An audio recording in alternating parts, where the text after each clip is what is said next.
Salut à tous, bienvenue dans cette nouvelle émission de la chaîne Les Comics pour les nuls, mes lectures comics. Je vous avais dit que maintenant je fais des vidéos quand j'ai le temps, donc voilà. Aujourd'hui j'ai du temps et puis en plus j'ai des choses à vous présenter, j'ai pas mal de choses à vous parler, des choses que j'ai achetées récemment, des choses qui sont sorties très récemment, d'autres un petit peu moins, vous allez voir. Donc on continue l'ordre de présentation, c'est-à-dire que je commence par les choses qui sont accessibles pour les débutants, ou presque, et puis je vais crescendo un peu dans le niveau de difficulté en termes d'accessibilité un petit peu, puisque la chaîne c'est quand même les comics pour les nuls, le but c'est quand même de pouvoir avoir des comics pour les nuls, enfin pour les débutants en tout cas. Et donc le premier numéro c'est un truc en kiosque que j'ai acheté, qui est sorti... bon, je vais vous expliquer un petit peu quand c'est sorti. C'est hyper accessible pour tous les débutants, c'est le tout nouveau magazine Panini qui sort, c'est Star Wars. Euh, Star Wars numéro 1. Alors, Star Wars numéro 1, ça c'est une couverture variante de Adi Granoff. J'avais perdu son nom, Adi Granoff. En fait, lundi, alors attendez, oui, lundi c'est ça, c'était le 4 mai. Le 4 mai c'est la journée internationale Star Wars. Pourquoi? Parce qu'en anglais, 4 mai ça se dit May the 4th, et c'est un peu comme dans May the Force be with you, euh, que la force soit avec vous. Donc voilà, 4 mai c'est la journée internationale de Star Wars, et donc la couverture, ce comic Star Wars avec la couverture normale est sorti le 4 mai, mais les couvertures variantes étaient disponibles un petit peu plus tôt et un petit peu plus chères. Et donc samedi, je suis allé en comic shop pour le Free Comic Book Day, j'espère que vous en avez profité aussi d'ailleurs, et j'ai trouvé cette couverture d'Adi Granoff, que j'aime bien, moi j'aime vraiment bien, et je l'ai prise parce que j'avais pas envie d'attendre, et donc mon impatience m'a fait payer plus cher, voilà. Qu'est-ce qu'on a dans ce magazine? On a les deux nouvelles séries qui ont été, deux des trois nouvelles séries qui ont été lancées par Star Wars au tout début, enfin par Marvel au début quand ils ont récupéré Star Wars. Alors vous savez que il n'y a pas très très longtemps, Disney a racheté Star Wars, ça fait pas mal de bruit, etc. Sauf que Disney possédait déjà Marvel depuis plusieurs années. Et donc la logique, ça a été de rapatrier les comics Marvel, les comics Star Wars chez Marvel, puisque jusqu'ici c'était publié par Dark Horse. Dark Horse qui était publié en France par Delcourt, mais en France Marvel est publié par Panini, et donc les comics Star Wars en français sont rapatriés chez Panini. Mais c'est pas la seule information importante, puisque en fait tout ce qui a été écrit avant dans les comics chez Dark Horse, et tout ce qui a été écrit aussi dans les romans, dans les nouvelles, etc., ce qu'on appelle l'univers étendu, n'est pas considéré comme ce qu'on dit canonique, c'est-à-dire n'est pas considéré comme la vraie histoire de Star Wars. Officiellement, c'est considéré comme des légendes. Et bien là, ces séries qui sont sorties, dont on en retrouve deux dans ce magazine, sont considérées comme canoniques. C'est la vraie histoire de ce qui se passe dans l'univers Star Wars. Alors on a ici deux séries, on a la série Star Wars et la série Dark Vader. Darth Vader en anglais, Dark Vador en français. Ces deux séries se passent tout de suite après l'épisode 4, Un Nouvel Espoir, qui était le tout premier à sortir au cinéma, 1977, si je ne me trompe pas. Et donc, c'est la suite officielle. On n'a pas n'importe qui sur ces séries, puisque, alors, je vais retrouver le, les crédits. Ta, ta, ta. Alors, mais ça, c'est un petit truc, c'est un peu dommage, ils n'ont pas mis les crédits au début. Donc, il faut un peu chercher au long des trucs pour trouver. Et moi, je trouve pas. Évidemment, évidemment, c'est au moment où on cherche qu'on trouve pas. Hé, hé, hé.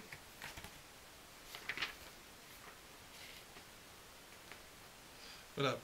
En fait, il y a pas mal de textes explicatifs, hein, j'y viens après. Mais donc, la série Star Wars est scénarisée par Jason Aaron, ce nom ne vous dit sûrement pas rien, et est dessinée par John Cassaday, qui dessinait Uncanny Avengers avant, Uncanny Avengers, et Dark Vador est dessiné par Kieron Gillen scénarisé par Kieron Gillen et dessiné par Salvador Larroca, que des noms qui vous disent quelque chose, puisque en fait Marvel met des artistes de qualité sur Star Wars. Marvel a récupéré Star Wars, ils veulent marquer le coup. Au passage, le numéro 1 de Star Wars s'est vendu à plus de 1 million d'exemplaires. Comic Box annonce même presque 2 millions d'exemplaires. C'est assez hallucinant. Alors oui, il y a les variantes cover, etc. Mais c'est quand même assez hallucinant. Et ça faisait longtemps qu'un comic s'était pas aussi bien vendu. Donc Panini nous sort ça et nous met pas mal de textes explicatifs. Alors on a un petit édito, on est habitué avec Panini, on a ça. Par contre, il rajoute des choses auxquelles on n'est pas spécialement habitué chez Panini. Alors là, c'est le récapitulatif des couvertures. Il y a plein de couvertures. Et puis, des petits textes explicatifs. Ce que Panini annonce, ce qu'ils affichent dans ce magazine, c'est qu'ils veulent que ce soit un magazine accessible à ceux qui n'ont jamais lu de comics. Que quelqu'un qui n'a jamais lu de comics, qui est attiré par l'univers Star Wars, qui voit, voilà, numéro 1, tiens, je vais essayer de m'y mettre, et bien, comment lui expliquer le format comics, comment lui expliquer comment ça se passe, etc. etc. Voilà, c'est comme ça. Et c'est vraiment fait pour les débutants, et c'est pour ça que je commence l'émission par ça. C'est que si vous aimez bien Star Wars, ou alors si vous êtes attiré par les comics depuis quelques temps, vous savez pas trop par où passer le pas, ça c'est vraiment le bon magazine par lequel commencer, et c'est pour ça que j'y passe autant de temps.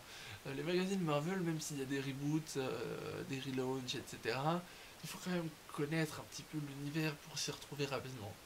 Là, il faut connaître un petit peu, mais en fait, pour pouvoir comprendre les histoires qui sont dans ce magazine Star Wars, tout ce dont vous avez besoin, c'est d'avoir vu Star Wars épisode 4. Et je sais pas s'il y a beaucoup de gens aujourd'hui qui n'ont pas vu Star Wars épisode 4. Et si vous l'avez pas vu et que vous voulez vous mettre à ce magazine parce que vous avez l'impression que c'est bien, et ben vous faites quoi? Vous prenez 2 heures, 2 heures et demie de votre temps, vous regardez Star Wars épisode 4 et après vous pouvez lire ce magazine et prendre votre pied. Parce que c'est ça qui est super aussi, c'est que j'ai lu ce magazine et j'ai trouvé ça super. C'est vraiment, vraiment super. Euh, euh, les dessins sont cool, le scénario est bien, on se laisse prendre dans l'histoire. Et en fait, le seul défaut de ce magazine, c'est que c'est un bimestriel et qu'il va falloir attendre 2 mois pour avoir la suite. Voilà, je pourrais vous en dire encore des tonnes sur ce magazine. C'est vraiment, vraiment très très bien. Euh, il faut l'acheter. Moi, j'avais hésité à commencer les séries Star Wars en VO quand elles sont sorties. Je ne l'ai pas fait. J'avais pris des couvertures variantes. Mais voilà, je vous encourage vraiment à lire ce magazine. Alors, il y a un petit truc que Panini a fait avec les couvertures. Il y a plein de couvertures variantes. Et en fait, ils ont fait un coffret où si on achète ce coffret, on a toutes les couvertures variantes, plus une exclusive. Une qui ne se trouve que dans le coffret. Et c'est la couverture de Scotty Young. Alors bon, ok, les coffrets qui font d'habitude sur les crossovers où tu l'achètes, puis après tu remplis ton coffret avec la suite du crossover, tout ça, ça je peux comprendre. Là, payer un coffret, je sais pas combien il coûte, mais c'est pas mal quand même, pour juste avoir toutes les variantes cover. Et en fait, le pire, c'est que la meilleure, la plus belle à mon sens, c'est celle de Scotty Young, et celle de Scotty Young, il faut acheter le coffret pour l'avoir. Alors bon, moi je suis bien content d'avoir acheté les variantes de Scotty Young à part, d'autant plus que la variante de Scotty Young de Star Wars, elle fait partie d'un triptyque. Elle fait partie d'un triptyque qui est complet avec Darth Vader en anglais et Princesse Leia. Et donc moi j'ai cadré un petit peu là pour que vous puissiez les voir. Là, vous ne voyez pas les titres, vous pouvez les voir. Là ça c'est Princesse Leia, ça c'est Star Wars, ça c'est Darth Vader. Et ça fait un triptyque. Alors que quand on achète uniquement le coffret pour avoir celle de Scotty Young, on va avoir que celle-là. Voilà, c'est un peu dommage. Donc moi je suis bien content de les avoir en VO, mais couverture de Scotty Young. Voilà, j'ai parlé beaucoup de Star Wars, mais je pense que ça valait le coup, mais je vais quand même passer à la suite. Un deuxième titre vachement bien accessible aux débutants, peut-être un petit peu moins, et puis on revient dans l'univers super-héros, c'est Geoff Johns présente Green Lantern, tome 0. Alors c'est un tome qui en fait vient s'intercaler entre le tome 4 et 5, je crois. Entre 2 tomes de la collection, c'est des épisodes qui ont été publiés à ce moment-là. Mais en fait, Urban en fait un tome 0 parce que c'est une réécriture des origines de Hal Jordan. et c'est une belle réécriture. Ouh là là, j'ai tout fait tomber. Ça va faire un joli son bien sympa sur la vidéo, ça. Je viens de faire tomber mon comics sur le trépied de l'appareil photo. Voilà, pour que vous compreniez, le comics n'a rien. Voilà. Alors, Geoff Jones présente Green Lantern tome 0. Origine secrète, ils ont donné ça comme nom. Je dois vous dire que j'ai été vraiment embarqué dès le début parce que les dessins sont super cool. C'est dessiné par qui d'ailleurs? Ivan Rice, hein, je crois. Oui, c'est ça. C'est dessiné par Ivan Rice. Regardez ça. Et vraiment, c'est super cool. Les origines de Green Lantern, d'Hal Jordan en tout cas, un des Green Lantern de la Terre. Si vous ne connaissez pas les origines d'Hal Jordan, que vous voulez une mise au goût du jour bien écrite et bien dessinée, un récit qui balance des petits indices petit à petit sur la saga qui va suivre la collection Geoff Jones présente Green Lantern, c'est-à-dire Blackest Night. Blackest Night, j'ai toujours lu qu'un tome, hein, j'attends d'avoir les moyens de me payer la suite. Blackest Night et Brightest Day, voilà. C'est vraiment, ça laisse des petits indices. On voit l'émergence de Hector Hammond. Hector Hammond va devenir ce qu'il est dans la suite, un grand méchant. C'est vraiment, voilà, c'est un bon bouquin, une belle édition par Urban Comics encore, en dur, très très beau. Seul petit défaut au niveau de l'édition, Urban nous a habitués à nous mettre dans toutes les collections d'ici signature, une frise chronologique qui nous permet de situer le récit où il est. Et bien dans ce numéro, on l'a pas. C'est dommage, moi j'aurais bien voulu voir précisément sur la frise chronologique à quel endroit ça se situe. Bon, c'est le seul défaut. En attendant, si vous êtes en train de lire la collection Geoff Jones présente Green Lantern tome 0, vous vous demandez si vous allez faire l'impasse là-dessus ou pas, ne faites pas l'impasse. Je sais que je vous avais, moi j'avais fait l'impasse sur la Grant Morrison présente Batman tome 0, mais sur celui-là non, faut pas faire l'impasse, c'est vraiment un bon récit. Si vous voulez découvrir Green Lantern, c'est un tome qui peut s'acheter tout seul aussi pour découvrir les origines de Hal Jordan. Et voilà, achetez-le, kiffez-le. Et puis voilà, on va passer sur un autre titre un peu moins accessible aux débutants, puisque c'est un tome 4. C'est Aquaman, tome 4, en eau trouble. Alors, le fait que ce soit un tome 4 ne veut pas forcément dire que c'est pas accessible, ça pourrait être le début d'une saga, le début d'un nouvel arc, mais précisément, c'est pas le cas. Ou en tout cas, c'est le début d'un nouvel arc, mais pas d'une nouvelle saga. Et les événements qui vont se passer là-dedans s'appuient quand même pas mal sur ce qui s'est passé avant. Alors, je dois vous dire que même si j'aime toujours bien, j'aime un peu moins bien que ce qui s'est fait avant. L'Aquaman des tomes 1 et 2 du New 52 m'avait donné un grand coup de poing dans la tête en me disant waouh, si c'est ça Aquaman, et ben en fait c'est vachement bien. L'impression est un petit peu retombée, alors qu'on a Jeff Parker au scénario, Paul Pelletier au dessin, aucun problème, c'est très très beau. Et le problème ne vient pas de là, le problème vient peut-être un petit peu plus du scénario, le problème vient peut-être un petit peu plus de... Je sais pas trop, j'ai pas vraiment réussi à rentrer dedans, je me sens pas pris dans l'histoire comme ça peut l'être dans un Geoff Jones Lantern ou un Batman No Man's Land dont je vous parle juste après. C'est un petit peu dommage, bon, c'est une série que je continue parce que j'ai envie d'avoir la série complète. Pour l'instant, si la qualité baisse toujours, je vais peut-être pas continuer la série. Pour l'instant, voilà, pour l'instant je l'ai, il peut y avoir de temps en temps un tome un petit peu en dessous, ça se peut aussi que ça plaise beaucoup à certains et que ce soit juste pas mon goût. Par contre, il y a eu quand même sur la fin une espèce de collaboration, affrontation entre Aquaman et Swamp Thing, et ça c'est vraiment cool. Et puis du coup, on a, et c'est assez intéressant pour être souligné, c'est qu'on a un épisode de Swamp Thing dans ce tome. On a des épisodes d'Aquaman, un annual d'Aquaman, mais un épisode de Swamp Thing aussi, puisque Swamp Thing va aller sous l'eau et pour régler une histoire qui se passe avec la flore sous-marine. Voilà. Aquaman tome 4, si vous êtes fan à fond d'Aquaman, achetez-le. Si vous avez commencé la collection et vous êtes un complétiste comme moi, achetez-le. Si vous achetez des tomes par-ci par-là en ne prenant que les meilleurs, celui-là n'en fait pas partie. Voilà. On continue avec un tome 4 encore, Batman No Man's Land.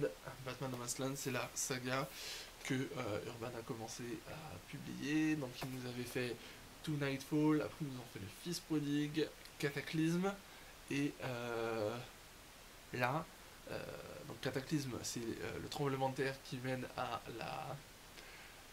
ce que Gotham soit déclaré No Man's Land. Et donc, voilà, ça c'est déjà le tome 4, et c'est une série en 6 tomes, donc il n'y aura plus que 2 tomes après ça. Mais je fais confiance à Urban, il n'y a aucun problème, je pense qu'ils vont nous trouver quelque chose de chez Batman, une autre belle saga de chez Batman à nous publier après. C'est très sympa. Très sympa. Toujours le petit regret quand j'ouvre ce truc, je sais pas pourquoi, j'ai envie que ce soit du papier mat, et ça l'est pas. Bon, c'est pas grave. Je sais même pas si l'original était en papier mat, en fait, c'était peut-être à peu près au moment de la transition entre papier mat et papier brillant, je sais pas, j'étais trop petit pour m'en souvenir. Hein. Mais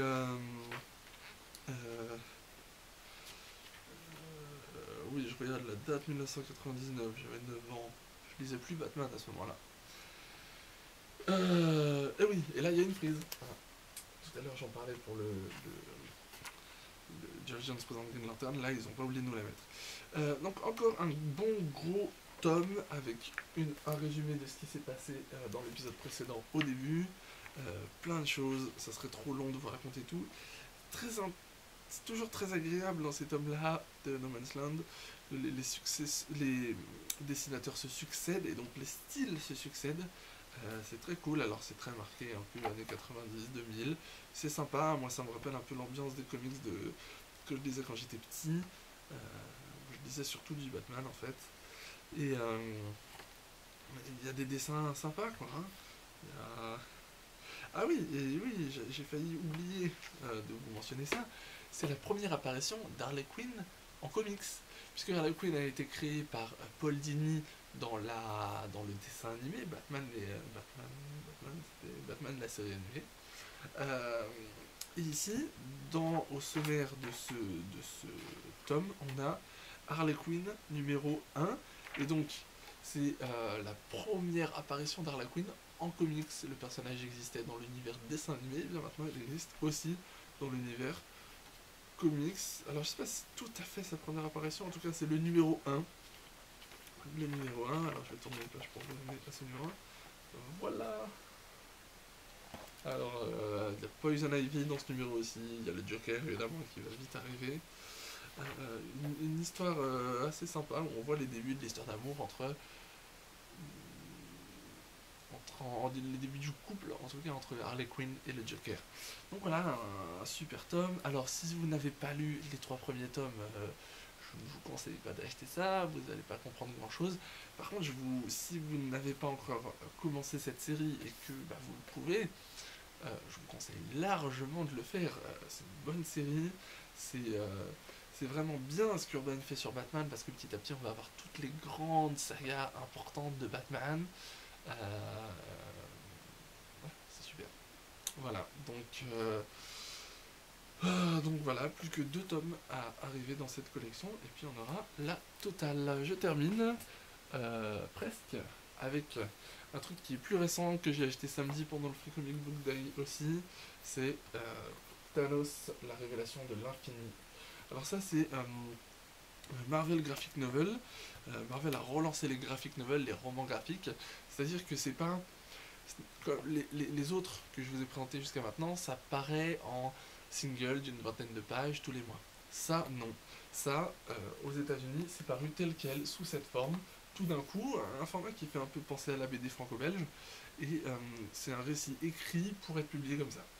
Donc, c'est un peu un événement puisque c'est le retour de Jim Starlin sur Thanos. Jim Starlin, c'est nul autre que celui qui a créé Thanos. Et il va nous écrire une histoire cosmique, complètement compliquée. Et j'avoue que vraiment j'ai pas compris grand chose. C'est un peu le problème avec Thanos quand des gars comme Jim Starlin commencent à vouloir faire un peu comme si c'est du comics philosophique, quoi. Il y a plein d'êtres supérieurs, de trucs, le tribunal vivant, la réalité, le machin, il y a des distorsions de la réalité, je suis même pas sûr d'avoir compris comment ça s'est terminé. Alors peut-être que je suis un peu trop bête, peut-être que c'est un peu trop compliqué. Voilà, je sais pas, peut-être que c'est un peu entre les deux. Je sais pas trop, bon voilà, je l'ai acheté, je vais le garder parce que c'est un Marvel Graphic Novel et que pour l'instant je les ai tous et j'ai envie de tous les avoir et c'est le collectionneur en moi qui parle, et voilà. Et puis d'avoir le retour de Jim Starlin sur Thanos, voilà, c'est cool, mais euh, bah, je suis un petit peu déçu. Peut-être qu'un jour il faudrait que je le relise, un jour où je suis vraiment en forme et puis que je sais pas, que je comprendrai vraiment. J'en sais rien. Pour l'instant, ça me laisse un petit goût de. Voilà. Clairement pas le meilleur des graphic novels Marvel jusque-là, puisque on avait eu. Alors je regarde, puisqu'ils sont tous mis à la fin, on avait eu Avengers Endless Wartime, Spider-Man Family Business et X-Men No More Humans. Et pour l'instant, sur les 4 qui sont sortis, seul qui vaut vraiment le coup, à mon sens, c'est un peu Spider-Man Family Business. Donc voilà, celui-là, lisez-le. Encore que, bon, c'est un bon récit, mais ça n'a pas d'incidence dans la continuité. Là, je sais pas vraiment si ça va avoir des incidences dans la continuité ou pas. Voilà, j'étais un petit peu perdu quoi en lisant ça.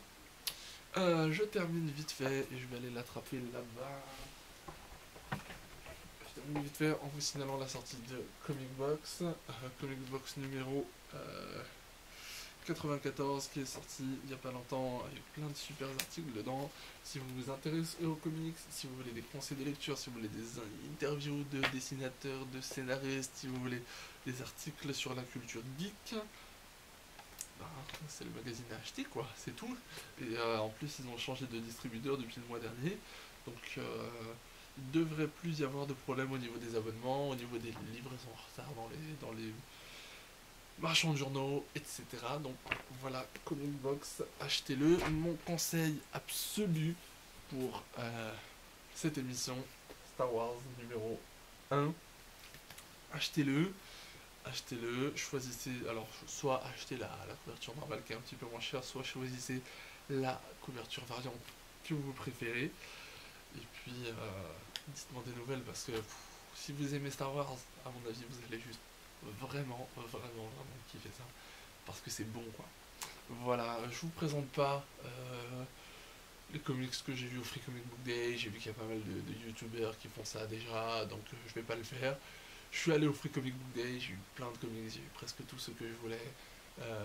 C'était cool, c'était mon premier Free Comic Book Day à Paris, c'était pas mal. Bon, rien qu'à Lyon, mais bon, voilà. Donc voilà, je vais pas le faire, et puis je vais vous laisser là, parce que bon, je vais quand même décider de main bientôt, j'ai du travail. Voilà.